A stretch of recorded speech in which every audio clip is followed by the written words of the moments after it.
sent in soldiers. 16 people were killed in one attack in the eastern Bekaa Valley. Across the country, aid agencies say some 300,000 people have been forced to flee their homes, and there are fears of a growing humanitarian crisis. Alexandra Sayer is from Save the Children. In Lebanon,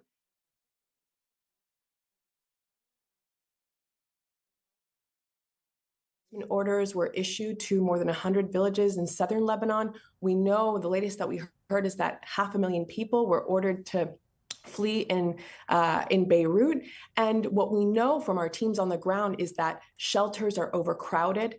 People have been forced to flee. And when people are forced to flee, they lose everything that keeps them safe. They lose their homes. They lose their sense of safety and security. They lose their schools. Children are losing their sense of safety and security. And the situation is getting dire and more dire by the minute. What we're seeing is that this conflict is inflicting new wounds on children and families that have endured so much. There were still people who were displaced by the hostilities last year, and people are just absolutely not prepared, and people have nowhere to go. We are hearing of people having to flee and staying in the open air without anything to shelter with. So it's really, really catastrophic. And what we're urging is that governments prioritize diplomacy, that they urge de-escalation, that they find a way to end these hostilities. We're calling for an end of the hostilities. Look, we failed to protect the children in Gaza, and we are calling on governments not to do the same to the children of Lebanon and the wider region. We are calling for de-escalation. Alexandra Sayer from Save the Children there, talking about the humanitarian impact of the conflict. You're with BBC News. Let's cross now to Müller. Alles, was du liebst. Alles, was du brauchst. Die Vielfalt von Müller. Mit nur einem Klick auf müller.de. Du willst in Aktien, ETFs und Kryptos investieren und das ohne Kopfschmerzen? Dann ist Smart Broker Plus. Al Jazeera's Zain Besravi, who is here in Doha. He joins us now. Zain, it's been quite the morning, despite this pledge that we heard from the Iranian president that it's not going to continue hitting neighbouring countries. Can you just run us through exactly what's transpired in the last few hours? That is correct. Since this morning, we've seen attacks on the UAE. Dubai International Airport had to close the flights and tell people not to come to the airport. Things are normal now, but for hours, flight radar showed flights circling above the runway in a holding pattern. We had attacks on Saudi Arabia. There was strikes and drones intercepted by Bahrain. And here in Doha as well, the Ministry of Interior confirmed a missile strike. But the timing of that one is interesting. Now, these attacks all happened in the span of the morning. Then the Iranian president delivered those remarks in a pre-recorded statement that was played out, pledging to stop attacks on its Arab neighbors. Within minutes, an explosion of an interception heard in the skies over Doha, and then the Ministry of Interior confirming that there was a missile attack targeting Qatar. Now, the hope is things have been quiet since then. Largely across the region, things have been quiet. The optimistic hope is that it just took a little while for the message from Tehran to reach down to the ranks of the military in the field. As we know, many commanders have been killed, and Iran has instituted that decentralized command and control system in which units can act independently so that they can continue to function in the field of battle. What we're hoping is that that was the case, but future hours will tell whether or not this sort of halt in operations against the GCC countries will continue. And if it does, this is a big step forward. It is the first indication so far in this war that has been going on for a week and a day, but the buildup has been going on for months. This is the first sign of de-escalation. Iran has agreed to stop bombing neighboring countries insofar as they don't participate in any staging of attacks against Iran itself. And so there is optimism, but again, there is a massive trust gap now between countries that were close allies for a long time. A great deal of political collateral has been squandered so that Iran could make the point that any instability in Iran would mean regional instability. Now it's all about trying to build that trust back. It's going to take more than speeches, especially if those speeches are so quickly contradicted by events on the ground. Thank you so much, Zain. Yeah, that uncertainty certainly still felt right around the region. Zain Besravi for us in Doha. Tao Dasadi has the latest from Tehran on the Iranian president's statement. We heard a lot of important statements, important lines in this pre-recorded 5-minute message of Iranian President Masoud Pezeshkian. He came out, first of all, to apologize to the regional countries for the attacks Iran has conducted on their territories and basically on the American territories, as Tehran is putting it. And also he said that Iran is not going to attack anymore these territories of regional countries unless the territories, these bases, US bases, are used to attack Iranian territories. So this is a sort of conditional approval, we can say, in that regard. Also, he said that he called for unity and actually solidarity among Iranians in this situation in order to defend the country, defend the sovereignty of the country. And also he came out with a very strong message to the United States, as I was explaining before. Quote unquote, he said, what they want us is to surrender unconditionally and they will take this dream into their graves. This is a very strong message from Iranian President Masoud Pezeshkian. And also other messages of solidarity that we were able to hear, and we are aware that quite in a clear way that we are dealing with a highly escalated situation. So beyond the statements, we might expect any unexpected development down the road. Well, as we've been reporting in Lebanon, at least 16 people have been killed in armed confrontations between Hezbollah and Israeli soldiers in the Bekaa Valley along the border with Syria. This is the aftermath of those battles in the town of Nabi Shit, where the impact of heavy Israeli airstrikes is clearly visible. Well, Zaina Hodder has more from Nabi Shit. We are in Nabi Shit. This is in the east of Lebanon. It was here where that Israeli aerial operation happened on Friday night. It was here where Hezbollah and the locals of in this town engaged in direct combat with Israeli troops. What happened? We're getting a clearer picture of what exactly happened last night. You can see this is the result of intense Israeli airstrikes. We are in the town's center. It has been completely destroyed. There have been casualties, dead and wounded. It's not the only area where the Israeli military carried out strikes. They carried out strikes on a number of roads in the town in an apparent attempt to allow Israeli troops who were operating in the town to evacuate.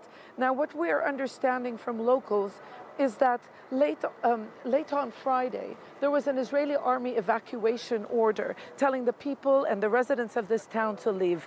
This area really is Hezbollah's heartland. The group really has a lot of support here.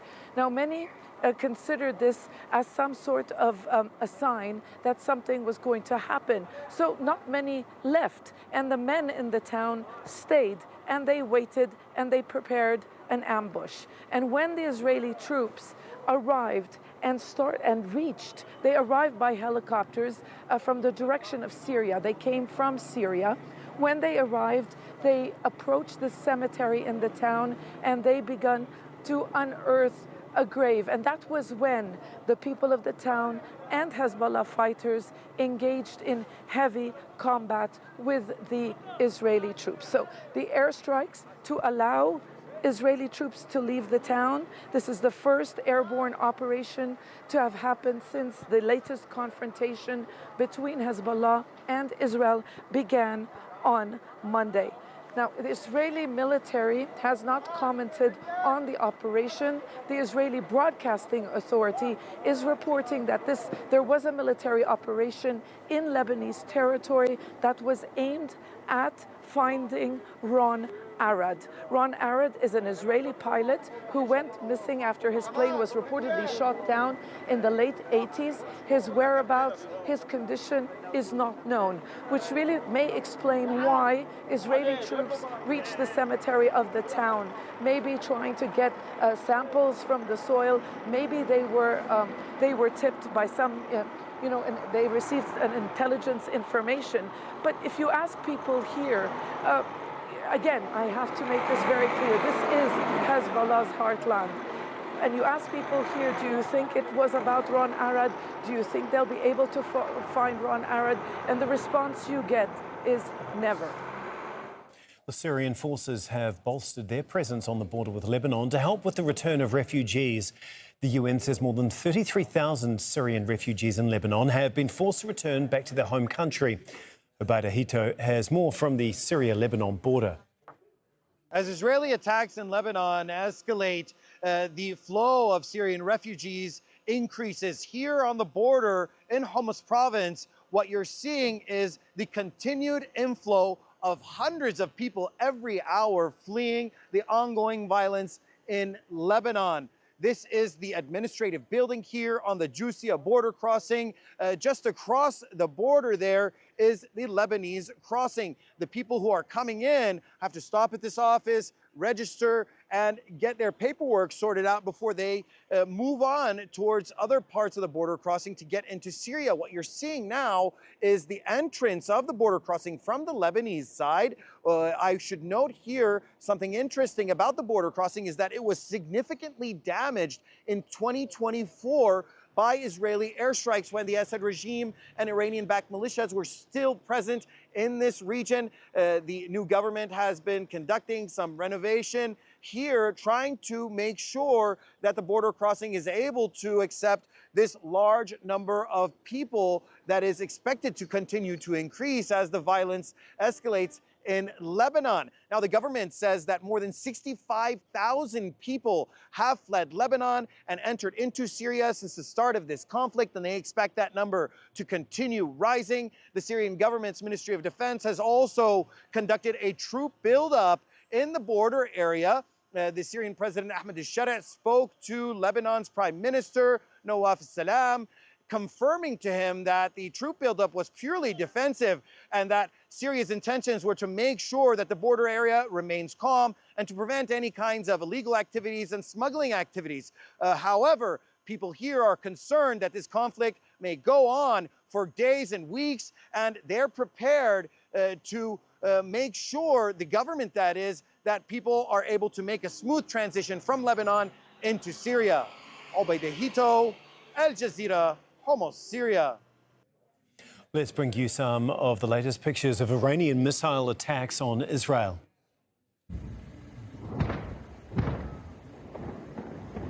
These are pictures of interceptions over Israel and occupied Palestinian territories in the past hour or so. Air defense systems in Israel were activated to contain projectiles over its territory. We're going to go to Anita Ibrahim, who is in Ramallah in the occupied West Bank. And Anita, I understand there have been more sirens going off since those interceptions. Yes, just in the past few minutes, we've got the alert that sirens are blasting off in northern Israel, where the Israeli home front is saying that it's suspecting missile launches coming their way from Lebanon. Now, if we talk about the Iranian missiles that have been triggering the sirens since midnight, we detected around 6 waves since midnight, and that had led to millions of Israelis going into shelters, into protected areas, as a way to try and mitigate risks. And at this process, during this time, the Israeli ambulance service says that 35 people have been injured as they were making their ways from their homes to shelters. In total, since the beginning of the war, the Israeli Health Ministry talks about 1,765 Israelis who have been hospitalized, the majority of whom have suffered light and minor injuries. But we talk about 10 people who have been confirmed dead as a result of these strikes that are coming from Iran. But we have to say that the Israeli military has been saying through Israeli media that the expectations were much higher than the actual missiles that have been launched from Iran, saying that they anticipated to be hit by 1,000 ballistic missiles in the first week of the war from Iran, but they've only detected 200, which in their opinion, they say, shows the success of the Israeli operation in Iran, and the targeting that they say has hit at least 60% of rocket launchers inside Iran itself. And Nida, we've also been hearing from the Israeli Defense. Über Jahrzehnte glaubte die Wissenschaft, Piñatas enthielten ausschließlich Süßigkeiten. What can you tell us about these comments? Indeed, this time he is threatening the Lebanese president, Joseph Aoun, saying that if the Lebanese government does not arm Hezbollah, they will pay a heavy price, and that the Israeli army will make sure it is disarming Hezbollah. Katz added in a televised video after a meeting with the Israeli chief of staff, Eyal Zamir, that the danger in Lebanon is large, and that Israel does not have any territorial claims to Lebanon, so occupying lands is being portrayed here as a matter of security. But again, this latest escalation in Lebanon seems to be going in line with the Israeli officials' remarks in the past month, saying that they want the Lebanese government to disarm Hezbollah, saying it has failed to do so, and that they will crack down on the party to try and diminish its potentials, its powers, its capabilities. But as we've been seeing from the reporting of our Zaina Khudr, how the displacement, how people being forced out of their homes and mass evacuation orders is being used as another layer to threaten what we say is the support of Hezbollah in Lebanon, trying to attack people, trying to attack civilians. And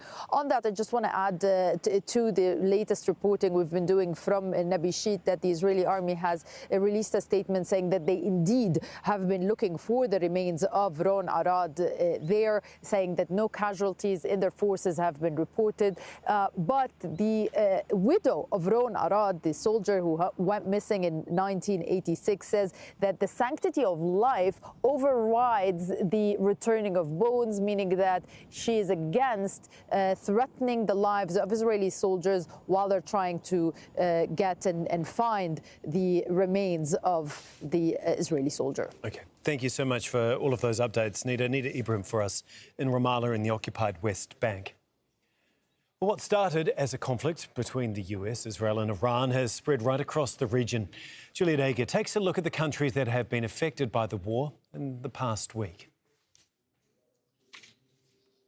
On the 28th of February, the US and Israel launched joint strikes on Iran. Since then, more than 100 cities have been attacked, and at least 1,300 people have been killed, including Iran's supreme leader. Iran was quick to retaliate, launching thousands of strikes towards Israel. One of the deadliest attacks was on the city of Beit Shemesh. But Iran also launched near simultaneous attacks on countries in the region hosting US bases. These are the countries that have been affected so far, and the missile interceptions are still taking place. Some of the attacks have hit US embassies, oil refineries, and even hotels. Then, on the 2nd of March, Hezbollah decided to attack Israel in response to the killing of Iran's supreme leader. And of course, Israel retaliated.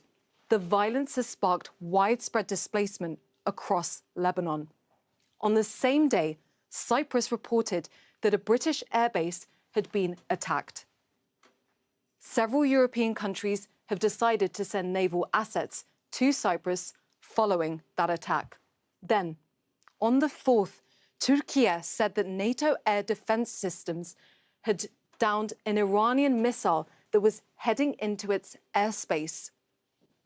The same day, the US said a submarine had sank an Iranian warship off the coast of Sri Lanka, killing more than 80 people on board.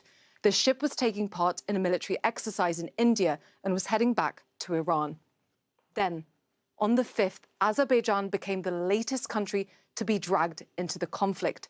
Officials said drones had fallen near an international airport. Read. 1 week on, what's clear is that the US and Israeli assault on Iran has spread far across the region.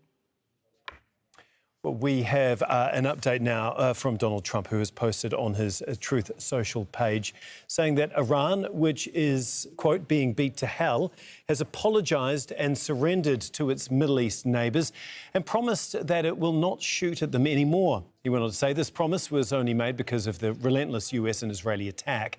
They were looking to take over and rule the Middle East. It is the first time that Iran has ever lost in thousands of years to surrounding Middle Eastern countries. They have said, "Thank you, President Trump." I have said, "You're welcome." Iran is no longer the bully of the Middle East. They are instead the loser of the Middle East and will be for many decades until they surrender or, more likely, completely collapse. He went on to say that today Iran will be hit very hard and under serious consideration for complete destruction and certain death because of Iran's bad behaviour are areas and groups of people that were not considered for targeting up until this moment in time. That is the latest from Donald Trump there, posting on Truth Social. Well, we're going to discuss this a little further in the studio with Zaydoun El-Kanani. He's a Middle East politics lecturer at Georgetown University in Qatar, and in Tehran for us is Hamid Reza. He's the director of Diplo House. Hamid, if I can begin with you, I mean, there's a lot there to unpack from Donald Trump that's only just come out in the last couple of minutes. Is he listened to at all in Tehran and in Iran at this point in time, or are comments like this just discarded almost as quickly as they come in? You know what President Trump says, and interpreted actually President Pezeshkian's comments as a surrender or as an apology to the war and such things, is totally false. What he said is actually the same thing that was in place for the past 7 days. Iran is not attacking and targeting its neighbors. Iran is attacking American or Israeli assets and interests in the region. And the mere fact that the countries have given their land to the American bases is, in one way or the other, sort of abetting the attacks against Iran. So Iran is saying and asking its neighbors that they stop cooperating with the United States or the Israeli regime and do not allow them to use their lands or their airspace to attack Iran. That's something very normal. That's something very legal, actually. And that's a request that is based on mentality and rationality of the Iranian side. OK, Zaydoun, what should we make, not necessarily of Donald Trump's comments, but President Pezeshkian's comments a little earlier, about an hour or so ago, basically apologising to Iran's neighbours and saying that the attacks are going to stop. Since then, though, we have seen them continue somewhat here in Qatar, at least. What does that tell us about the current situation and how much weight his words have at this point in the conflict? Well, as we previously mentioned, we can't deny the fact that there is a major intra-elitist divisions within the ruling elite in Iran towards this war. We expected such a division and such a variety of opinions to exist in such crises.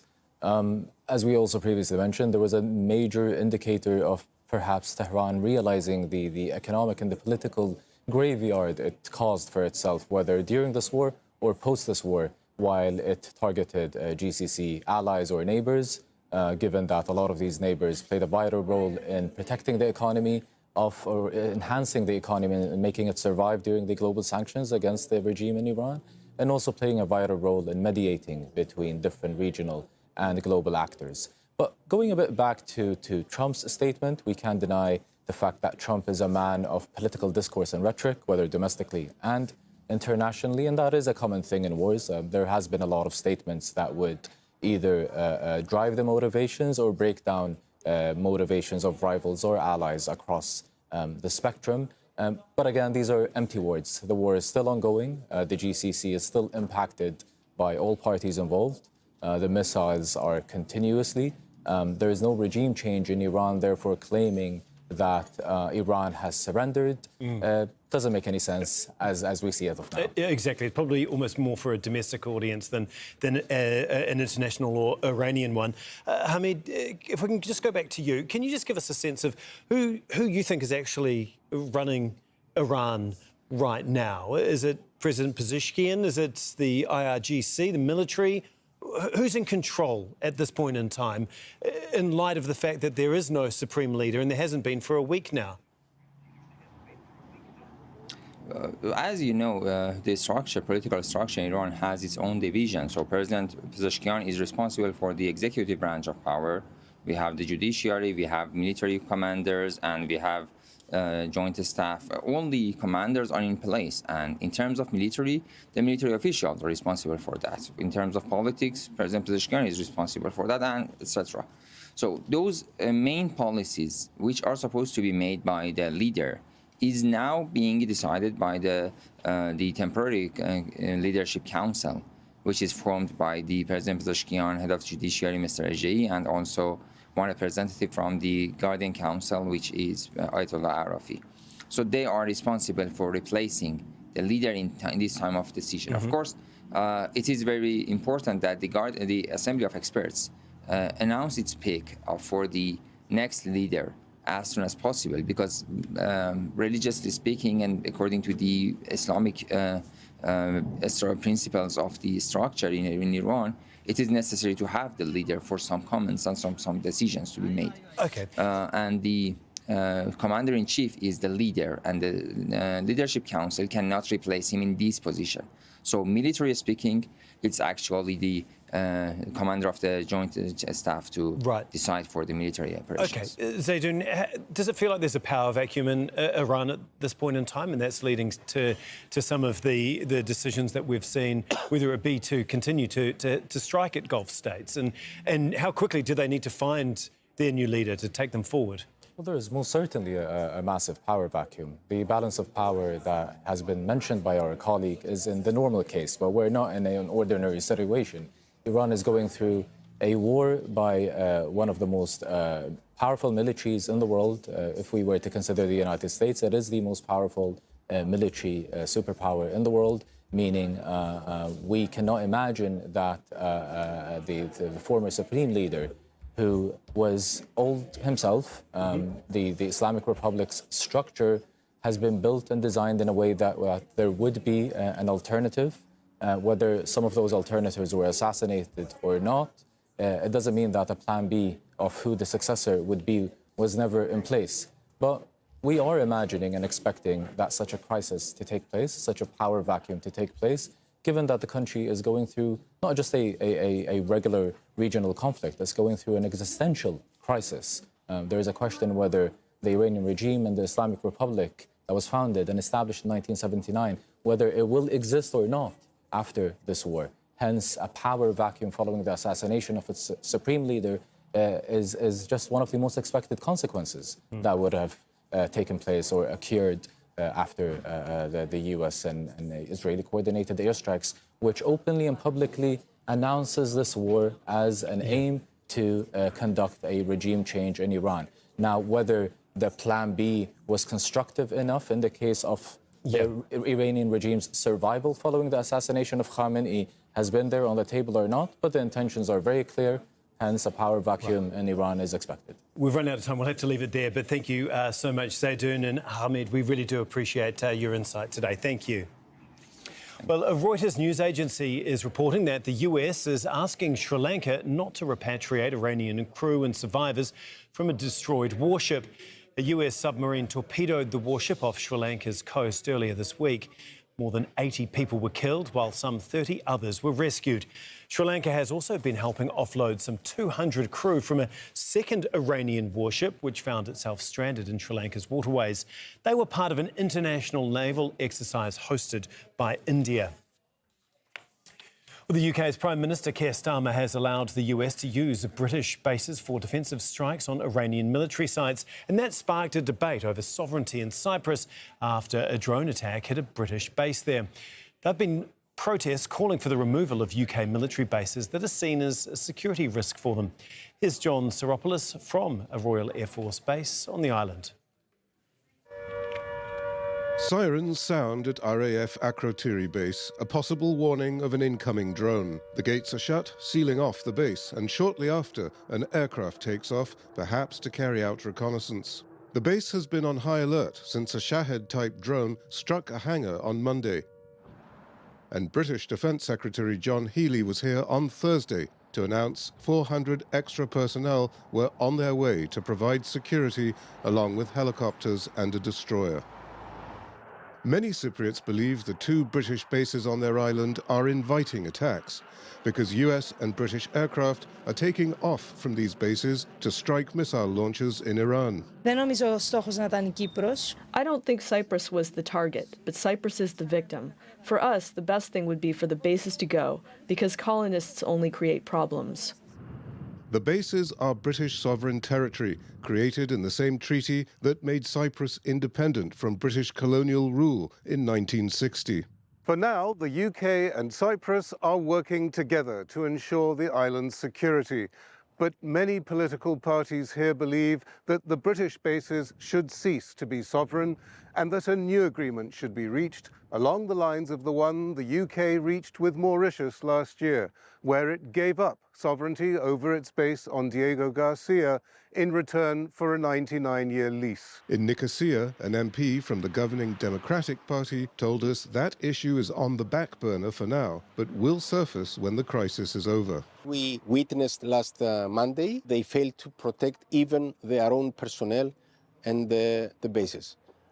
Let's be honest, the people of Cyprus feel safe due to the presence of the Hellenic Navy. We think that 62 years after the foundation of the Republic of Cyprus, this institution is a colonial. It doesn't belong to the present time. Some here feel that is wishful thinking. I don't think the British will give up their bases. We're just a tiny island, but at least they can help us and we can help them. There's already an impact on the economy, with bookings for Easter holidays being cancelled and major airlines suspending service to Larnaca International Airport. But that hasn't changed the stride of most Cypriots who prefer to go about their daily lives as before. John Psaropoulos, Al Jazeera, RAF Akrotiri, Cyprus. Well, that's all from me, Tom McRae. For the moment, you can find much more information and news on our website. That's aljazeera.com. Weather's coming up next. Then Inside Story examines whether Donald Trump has failed to sell the war on Iran to the world. Stay with us.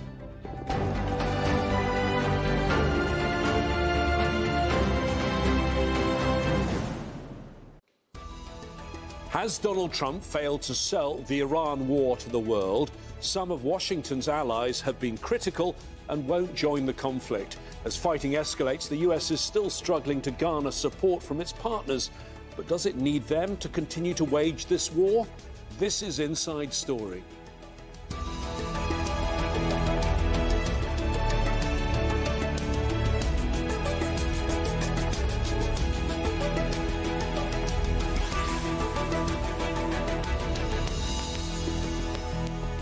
Hello again, I'm James Bays. Yet another day of US and Israeli strikes against Iran, and Washington says there's more to come, warning of a dramatic surge. But with the exception of Israel, the US has not secured the active participation of any of its main allies, as it did in previous conflicts like Iraq and Afghanistan. President Donald Trump hasn't hidden his frustration with European leaders, many of whom say the ongoing war. Ich wusste nicht, wie viel mein Auto wert ist. Aber dann habe ich die Wir kaufen dein Auto.de Werbung gesehen. Mit dir. Why so many countries have so far refused to join the US in this conflict. But first, this report from Imogen Kimber. In the weeks before the US and Israel attacked Iran, Washington was threatening to strike.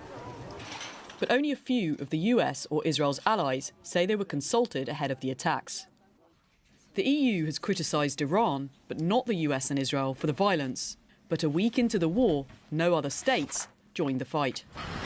The UK has said it will not strike Iran, and the way forward is negotiation. But it is sending defences.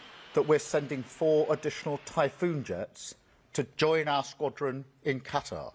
Wildcat helicopters with anti-drone capabilities are arriving in Cyprus tomorrow. We're deploying HMS Dragon to the Mediterranean. And we have allowed the US to use British bases to conduct defensive operations. France is sending its nuclear-powered aircraft carrier to the Mediterranean and also allowing the US to use its military bases defensively. However, the president says the French military is not involved and nobody can think that the issues of Iran's nuclear program, ballistic missile activities, regional destabilization efforts can be simply solved with strikes. Spain is sending support to Cyprus, but it has said it refuses to join the attacks and compared the conflict to the Iraq war. The position of the Spanish government can be summed up in 4 words: no to the war. The world has been here before. 23 years ago, another US administration dragged us into a war in the Middle East. US President Donald Trump was not happy. Spain actually said that we can't use their bases, so we're going to cut off all trade with Spain. And while the UK is now allowing the US to use its bases for defensive strikes, it did not initially, specifically a strategically located base on the Chagos Islands. By the way, I'm not happy with the UK either. This is not the age of Churchill. I will say the UK has been very, very uncooperative with that stupid island that they have, that they gave away. They ruin relationships. It's a shame. According to Trump, Germany is helping out. But Beijing and Moscow have both condemned the US and Israel's attacks on Iran, calling on them to stop their aggression. China is one of the main consumers of Iranian oil, and Russia has said it may consider increasing the price of its oil as the war disrupts supply and pushes up prices. And from rising energy costs to the further breakdown of international law, the rest of the world will be forced to face the consequences of a war it did not start. Imogen Kimber, Al Jazeera for Inside Story. Well, let's discuss all of this further with our guest joining us today on Inside Story. From Washington, D.C., we have Anatol Lieven. He is director of the Eurasia Programme at the Quincy Institute for Responsible Statecraft. From Brussels, Teresa Fallon, director of the Centre for Russia, Europe and Asia Studies, and a senior fellow at the Chicago Council on Global Affairs. And from Paris, General Dominique Trinquant, former head of the French military at the mission to the United Nations for France and also France's mission to NATO. Thank you, all three of you, for joining us today on Inside Story. Let me start with you in Brussels, Teresa. If we go back to the start of this conflict, within hours, the UN Security Council met. That's the key place for players in the world to express their views. 15 members sit around the horseshoe table. But on this occasion, 14 of them were just bystanders, weren't they? That's true. I call it the impotent herbivore problem here in Europe. The Europeans feel very frustrated that they're unable to shape the strategic landscape of even their nearest neighborhood. I'm talking about Ukraine. And now they, once again, are a bystander to what's happening in Iran.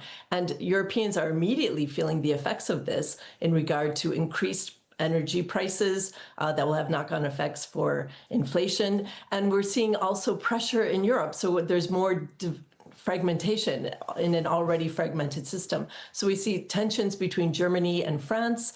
Macron is kind of turning towards Sanchez, and he's being criticized by many for not standing up for other EU members when he was in the White House talking to Trump.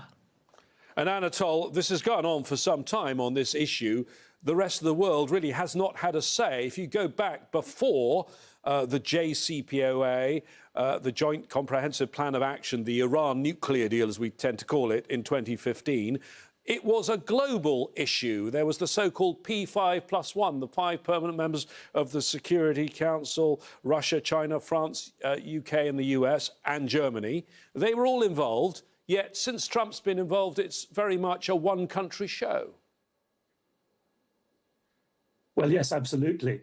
As you say, all these, it was a really, I mean, a rather strikingly good international effort, including Russia, to bring about this agreement, which Trump, of course, then tore up. And when he tore it up, when he came to power in 2017, European governments, including, by the way, Boris Johnson, at that time Conservative Prime Minister, said that, the European countries remained committed to the JCPOA.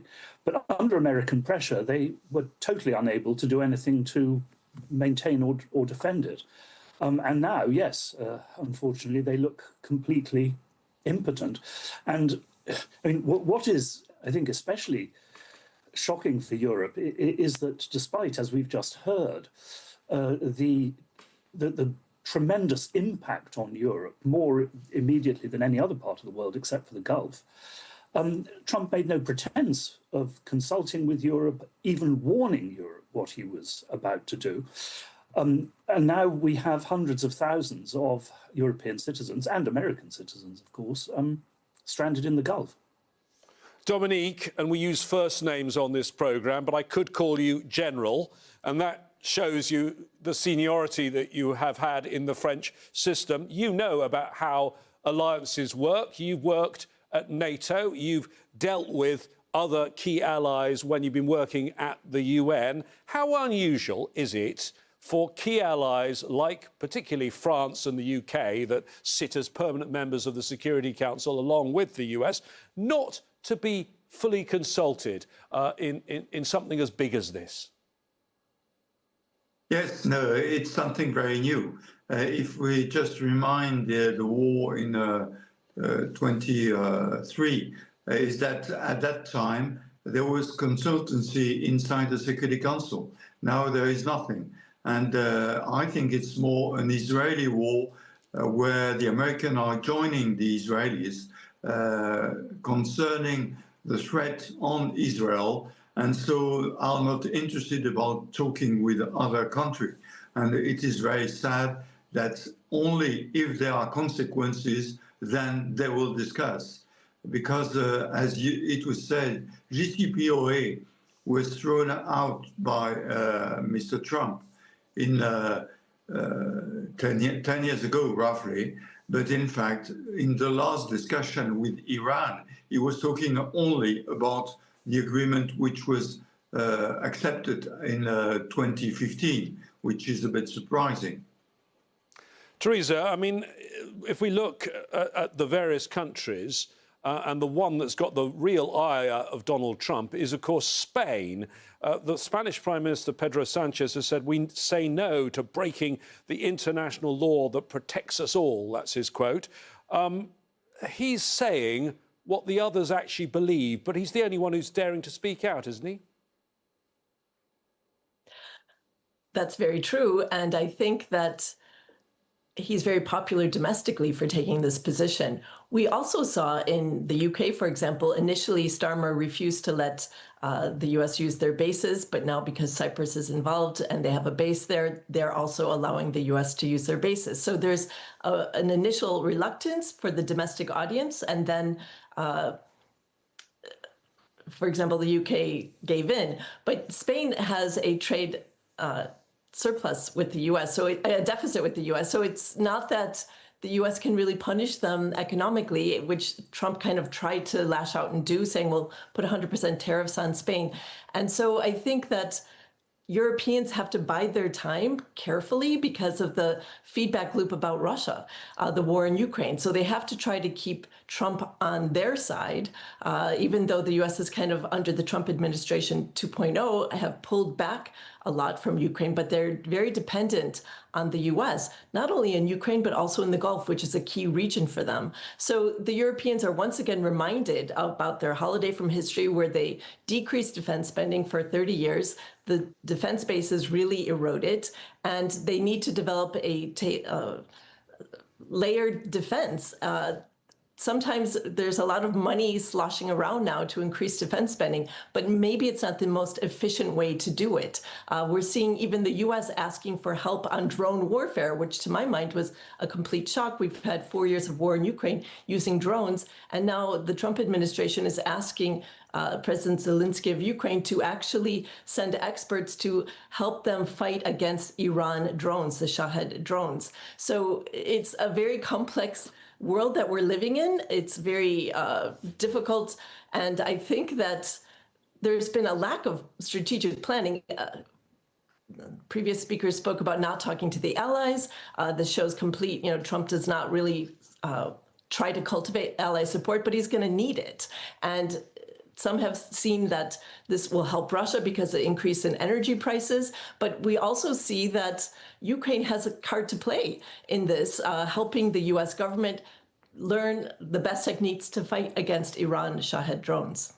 Anatole, of the countries that Trump's been critical of, Spain, but then the UK, you heard Teresa there talking about the way the UK is trying to explain this now, saying, yes, you can use our bases, but only for defensive missions. This from a country that always talks about its so-called special relationship with the United States.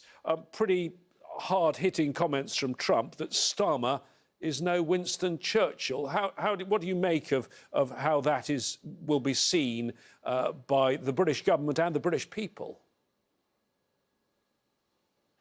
Well, as we just heard, there are great implications of all this for domestic politics in Europe. I mean, Sanchez has made himself more popular in Spain with his hard line against this war. Starmer, I think, has reinforced his image as a waverer, somebody who can't make up his mind, who has no real principles. He goes in one direction, then immediately in another direction. And I think that this will, on the one hand, it will drive further the defection of Labour voters, which we've seen on such a large scale, to the Greens. On the radical left, a pattern we've seen across much of Europe. But on the other hand, we have, really quite feral statements from the Conservatives and the far-right Reform Party in support of this war.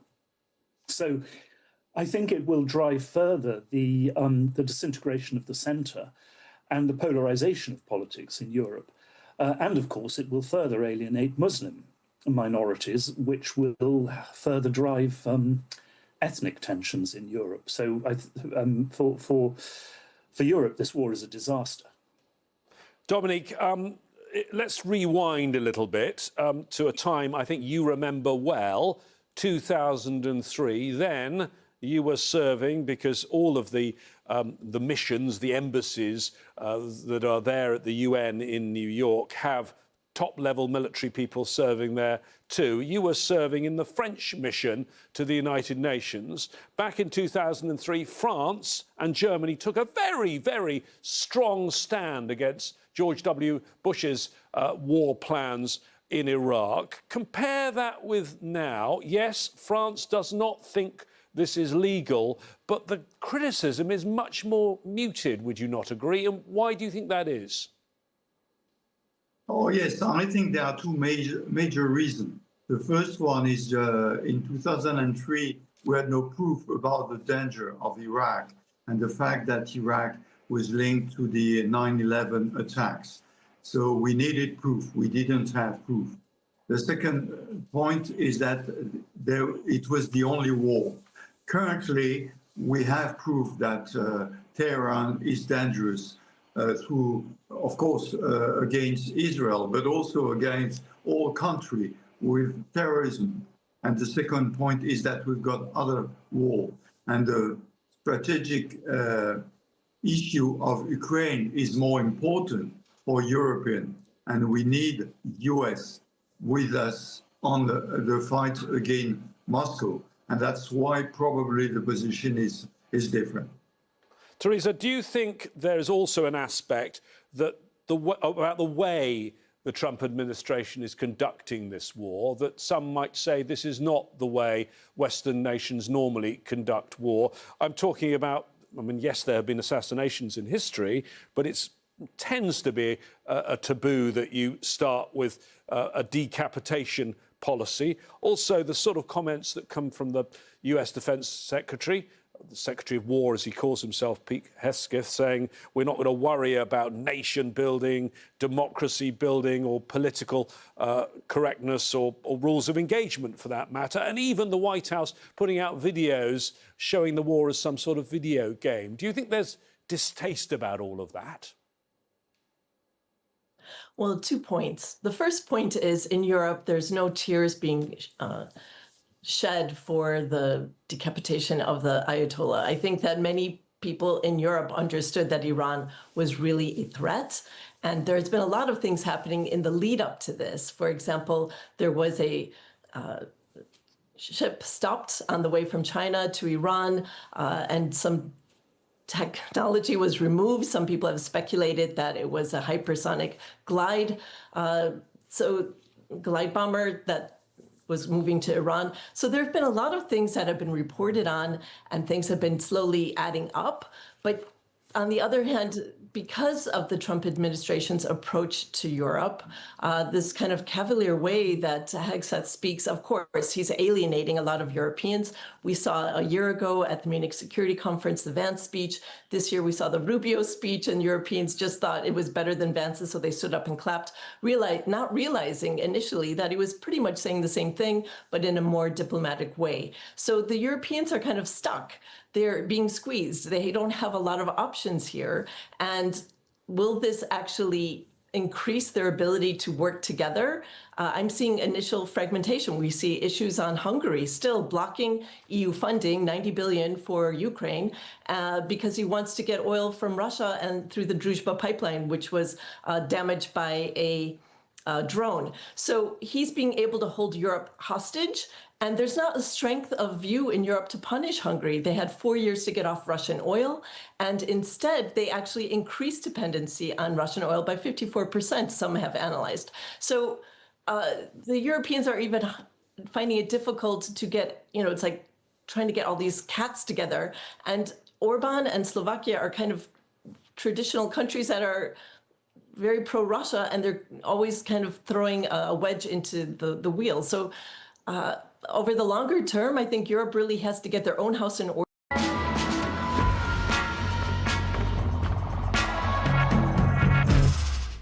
Stell dir vor, du erstellst eine komplett maßgeschneiderte App, einfach indem du daran denkst. Das ist Base 44.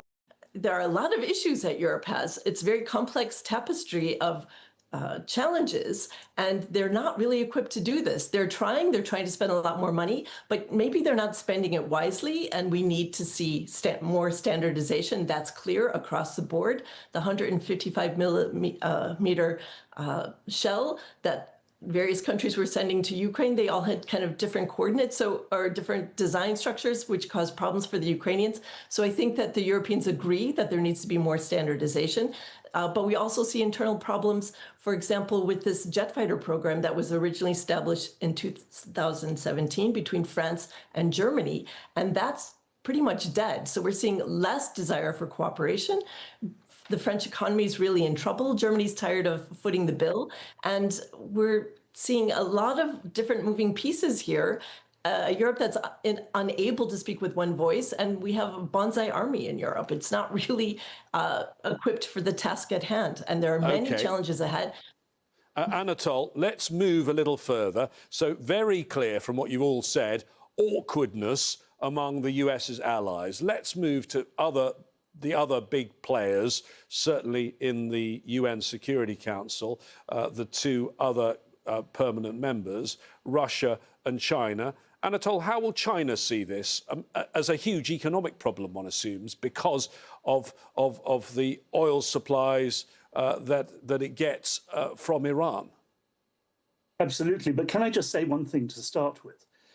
We may shed no tears at all for Khamenei. We might shed some tears for 150 primary school girls killed in an Israeli or US attack. The failure of European countries to denounce this, especially when compared to the hysterical denunciation of every alleged Russian killing of civilians in Ukraine, is morally shameful. And unlike America, the Europeans have tried to present themselves as a kind of moral force on the world stage, and also, of course, as I've heard even recently from European diplomats, as defenders of a rules-based order. I mean, that is now over. And that brings me to China. In the short term, this is very bad for China, by the way, countries across what we now call the global south and India, because, yes, it will badly hit China's energy imports. And, of course, if the war goes on, that will be very bad for the Chinese economy. They have reserves to keep them going for some time. In the longer run, it will do two things if the war goes on. It will force China and Russia closer together, and it will strengthen Russia's bargaining hand. But it will also obviously make China more and more dependent on Russian energy and Russian food sales, by the way, as well. But the second thing is that China is in, if you like, a struggle for global primacy is putting it too strongly, predominant global influence with the United States. Not at a military level. China has been extremely cautious. It has not been arming Iran before this war. But this war is a colossal blow to the prestige of America in the world. Okay, let me bring in Dominique, if I can, very quickly, Anatole.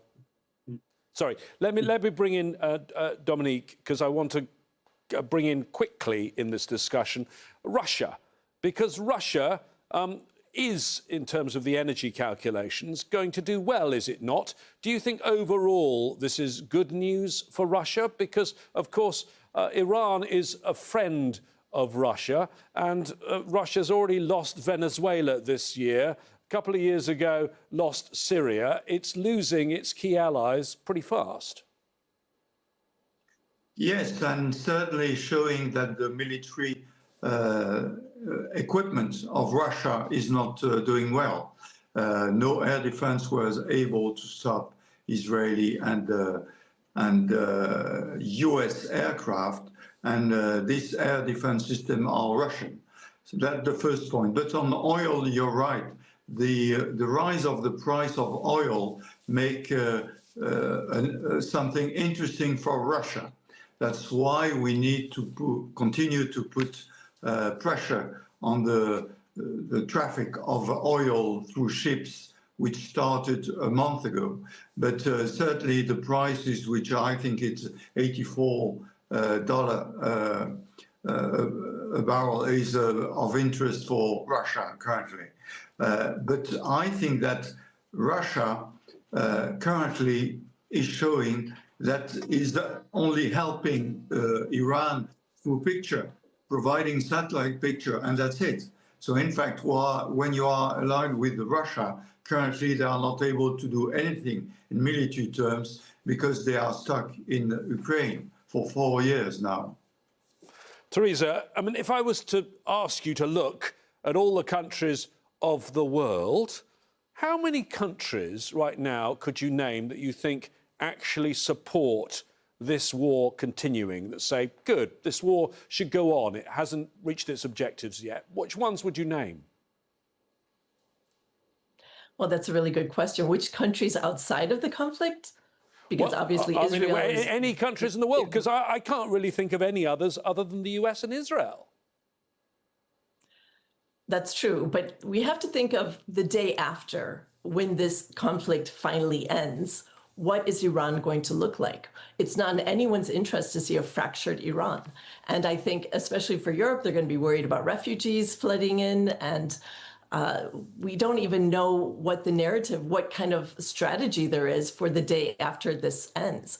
The Trump administration has been very unclear about what they want. I mean, they've said they've killed tier 2, tier 3, all these other people they thought who could replace the leader. So it's very unclear. Maybe Israel wants such a weakened Iran that it could fragment, but I think that would be a real danger for the rest of the people in the region. So does Israel's goals and the US goals, do they converge, or are they going to actually be a problem down the road, especially for Europe? And Europe is unable to Let me bring in Anatole at the end. In terms of leverage on trying to get the war to end, it seems to me that the only thing is economic leverage. And that means, I'm afraid, for all of us, things in the world and the global economy are going to get worse.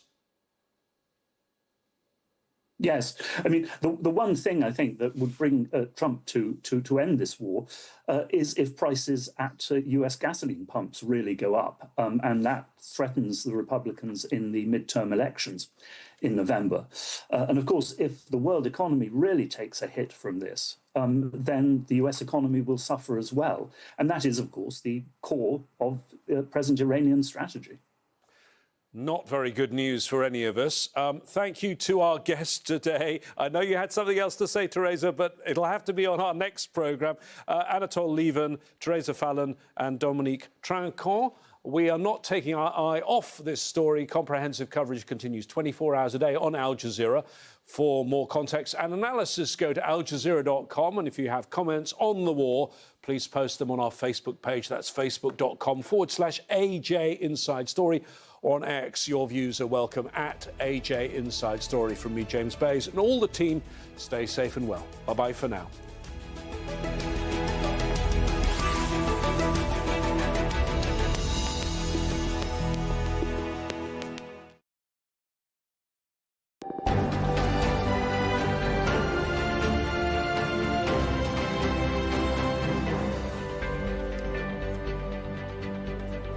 It is 12 GMT, 3 p.m. in Doha. You're watching Al Jazeera's extensive coverage of the conflict between the U.S., Israel and Iran.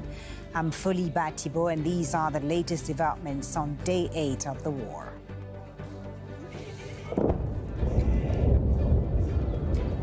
U.S. President Donald Trump says more targets and officials in Iran will be targeted by the U.S. Posting on social media a short while ago, he said the country will be getting hit very hard. Areas across Iran have been struck by U.S. and Israeli warplanes on Saturday. Trump claims Iran has, quote, surrendered.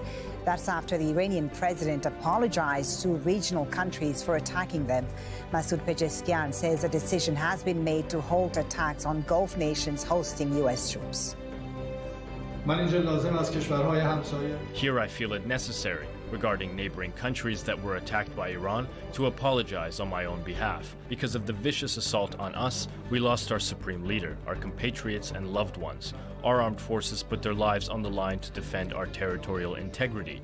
When the commanders were no longer there, acting on their own initiative, our armed forces carried out all the actions that were necessary, and they conducted the operations that were necessary and protected our country with strength. We do not intend to conduct an assault on neighboring countries, but like I've said before, they are our brothers. We have to be hand in hand with our brothers in peace. And the Interim Leadership Council approved a decision yesterday.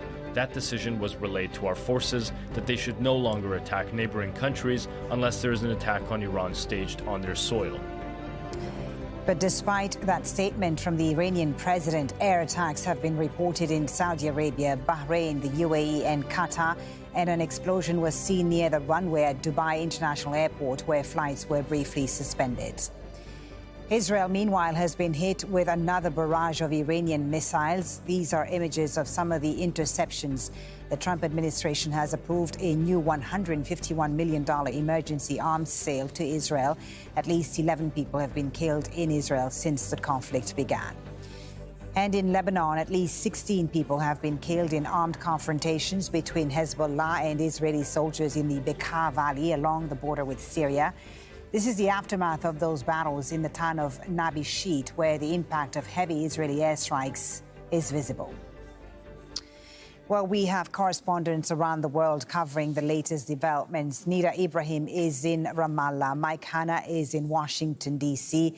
First, we go to Zain Basravi here in the Qatari capital, Doha. So, Zain, have there been any more interceptions, any more Iranian activity in the Gulf region since that statement from President Pezeshkian? So what's interesting is that the morning was busy. There was air raid sirens, missiles and drones in Saudi Arabia, in the UAE. Dubai International Airport had some debris fall and had to close airspace over it. Airplanes in a holding pattern over the runway. Bahrain saw air raid alarms. But after that announcement, there was only one incident, and that may have just been a timing issue. After Pezeshkian made those remarks, the Iranian president pledging to stop the attacks, within a few minutes, there was the sound of an interception, explosions over Doha. Qatar's information ministry confirming that there was indeed a missile attack ongoing. Alerts went off once again. And so it really did undercut the underlying message from the Iranian government pledging to stop those attacks. However, it does seem to have been a timing issue, perhaps orders from Tehran trickling down to those in the fields, especially since Iran has been functioning in this sort of decentralized command and control system. So their troops have been operating independently of central command because so many of their officers have been killed or communication has been severed since Israel and the United States began striking Iran. So it does seem to have been a timing issue. Since then, we haven't had any other incidents of that kind. But there is still tension. There are still people organizing to try to leave the area. Embassies and consulates are organizing buses to try to get their people out because airspace remains only partially open for limited flights at the moment. And the trust gap between the nations here, Iran and the Arab states, still remains wide after what's happened over the last week. But it has been quieter, as you say, Zain, since those morning interceptions. Well, U.S. President Donald Trump has posted on Truth Social saying Iran has apologized and surrendered to its Middle East neighbors and promised it will not shoot them anymore. This promise was only made because of the relentless U.S. and Israeli attack, he says. They were looking to take over and rule the Middle East. It is the first time that Iran has ever lost in thousands of years to surrounding Middle Eastern countries, he says. And President Trump adds that today Iran will be hit very hard under serious consideration for complete destruction and certain death because of Iran's bad behavior. Let's bring in Mike Hanna in Washington, D.C. Mike is at the White House. So a new statement there from President Trump. What are we to make of it? Yes, indeed. Well, you repeated most of the statement, but he does gloat in this particular social media message, which he's put out now in the early hours of the morning here.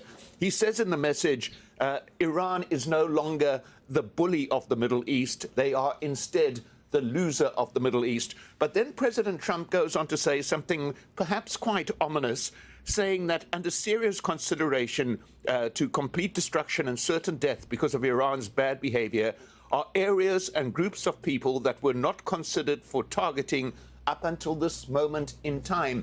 It appears that the president is implying a widening of these U.S. attacks. So this obviously is something of great concern as this conflict is ongoing. President Trump himself is in Florida. He's holding a meeting with what he calls as South American allies. And then he will be going to Dover Air Force Base for the dignified transfer of the 6 service people who've been killed in the conflict to date. As you said, Mike, a concern there that the Americans could be widening this out. When the president says that other groups or areas that weren't considered previously could now be hit or targeted.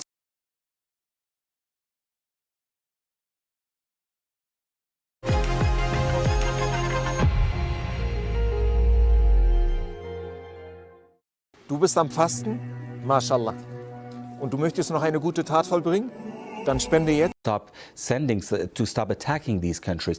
Is that going to change? Are they going to join the fight against Iran? If that happens, that is going to be a huge change for Iran that, according to Americans, has already lost 90% of its ballistic missile activities and 80-something% of its drone missile activities. Let's talk about what's happening inside Iran in terms of Iranian people. Very difficult, of course, to get in touch with them because of the blackouts in terms of internet and telephone. So what more do we know about life inside Iran, especially in those places being heavily bombarded? So within the past few hours, those who contacted us, they've been saying that their main concern was the soaring prices. Let's not forget that Iran had a round of protests just a few months ago that, was met with a brutal crackdown. But now, and people cannot go to their work. Many people, their businesses are affected because of this. And they're already saying that the prices have soared tremendously. Previously, we had, reports of queues for the petrol. It's not like that anymore. Apparently, petrol is available. However, what I'm saying is that, especially in the past 2 nights, people were telling us that the bombardment of especially Tehran was unlike any other nights before and even during the 12-day war. What I'm struggling to understand is how does a nation, a country, function without internet access?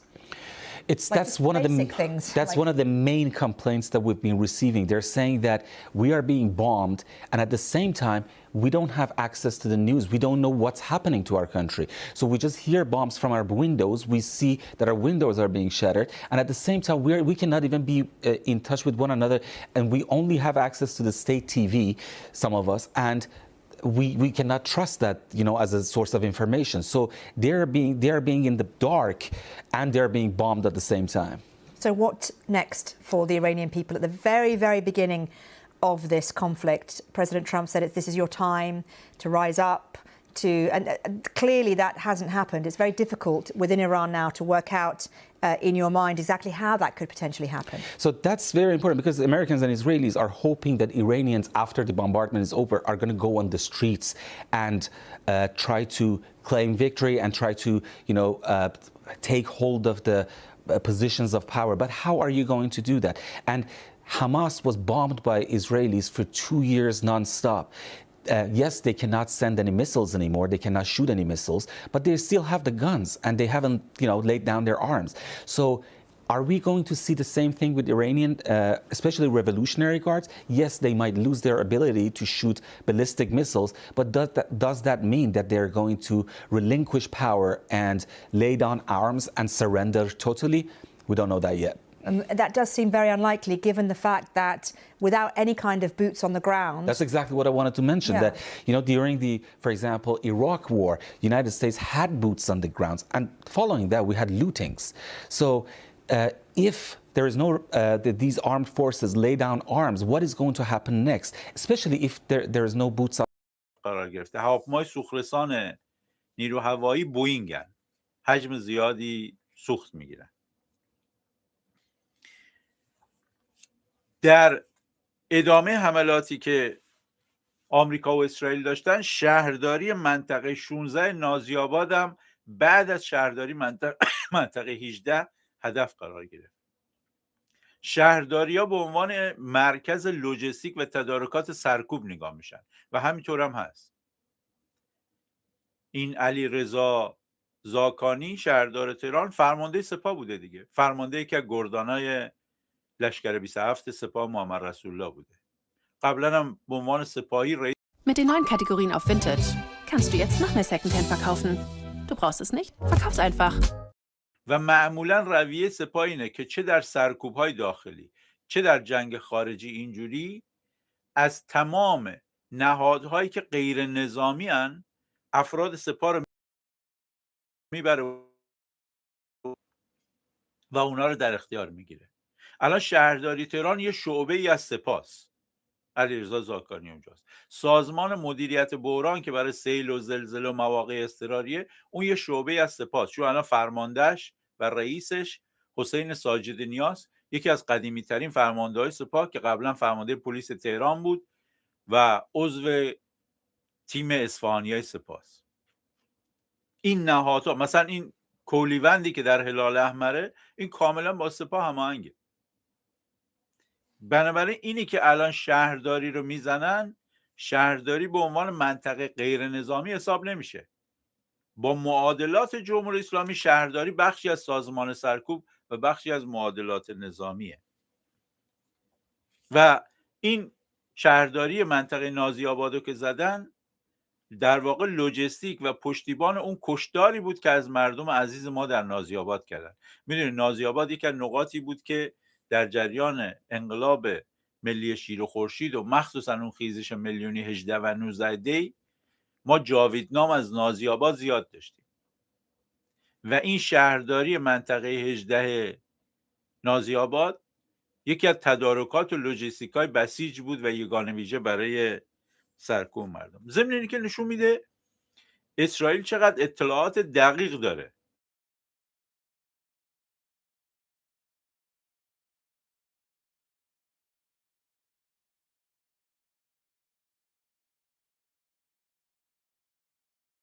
تری جنت آباد رو میزنه، کلانتری میدونه کدوم ها در سرکوب شرکت کردن، بیشتر شرکت کرد.